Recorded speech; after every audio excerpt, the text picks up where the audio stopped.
Nous, on est propriétaire depuis avril 2015 et j'ai accepté de faire ce témoignage pour la simple et bonne raison que ça s'est bien passé. Donc du coup, je pense que c'est bien de pouvoir en faire profiter les autres, tout simplement. En fait, nous, la maison, ça a été très rapide.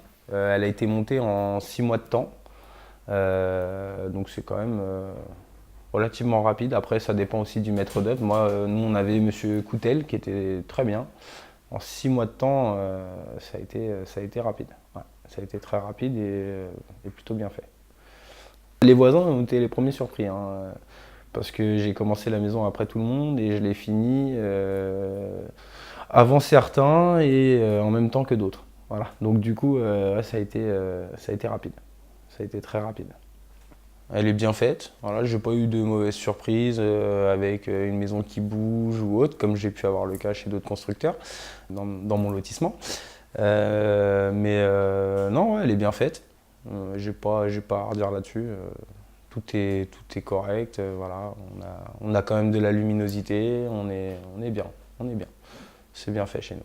Voilà. Nous, on a un constructeur là-haut. Bon, ils ont déposé le bilan, mais en gros, la maison, elle bouge. Mais elle bouge pas qu'un peu, elle bouge énormément. Ouais, ils se retrouvent avec des fissures dans la maison parce que l'étude de sol n'a pas été faite correctement. Voilà. Et nous, on a un vide sanitaire qui est quand même vachement important par rapport à lui. Et ça, le vide sanitaire, ça joue aussi sur la stabilité de la maison. Et le problème, c'est que les mecs, alors ils prennent le maximum qu'ils peuvent. Et puis ils avancent pas sur la maison, puis les gens ils se retrouvent avec un crédit parce que malgré tout, à un moment donné, quand la banque elle donne des sous, il va bien falloir la rembourser. Sauf que le projet il avance pas, et en attendant tu commences à payer ton crédit, quoi. Nous c'est vrai que chez Maison Pierre on n'a pas eu ça. Nous on a commencé à payer le crédit quand on a eu les clés de la maison, pas avant. On a débloqué l'argent au fur et à mesure des travaux, c'est-à-dire qu'à chaque étape importante, ils nous demandent une enveloppe. Alors normalement, en théorie, hein, ils vous demandent l'enveloppe avant de finir les travaux. D'accord? Mais nous, ça allait tellement vite qu'on recevait la lettre pour débloquer les fonds alors que c'était déjà fait. D'accord? Donc en fait, voilà, ça s'est passé comme ça chez nous.